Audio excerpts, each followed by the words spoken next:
Hi, Scott Orlin with Cinema-Magazin. There's a new TV series coming your way. It is great, and it's actually called The Great.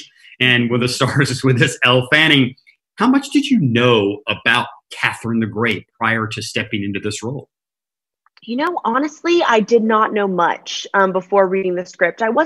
We weren't taught about Catherine the Great in my school. I knew she was the Empress of Russia, and I knew about the horse rumor, the fake news of her fornicating with a horse. And that's sadly all I knew. And so reading the script, obviously our script is not a historical document and is not, you know, we definitely are lenient with history, but still Tony did a lot of research, and the essence of who Catherine was as this, who I came to learn was a feminist icon, truly. She represents a woman that took on the man and overthrew him, and was the longest ruling woman ruler of Russia, and brought female education and science and art. And her period was the Enlightenment period of the country. And so I got to, learn about her, but obviously wanting to create my own version of her. But yeah. Since you brought up the word fornication, let's kind of follow up with that. I honestly have to say that is not the most romantic honeymoon night that I would have ever imagined somebody could have. Talk a little bit about how you and Nicholas choreographed that. Yeah. Well, we actually had a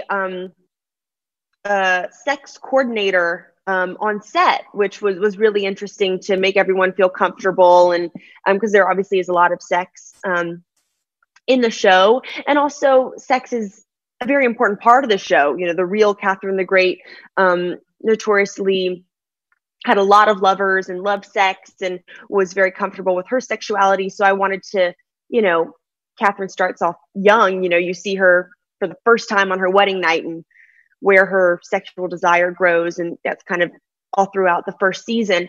And yes, the first wedding night is not as expected. Reality kind of slaps her in the face, and it's definitely unromantic. And Nick and I are we are extremely close. Like, he is the absolute best acting partner anyone could ever ask for. And we're very, we're not embarrassed in front of each other. There's something about it. We just let our walls down and are really comfortable and can just go to those places, but it's very hard not to laugh. When you're laying there and Nick is saying all this hilarious dialogue and it's just such a bizarre situation, you kind of just have to laugh. We are people who break very easily during scenes, so sometimes it was hard to keep it together.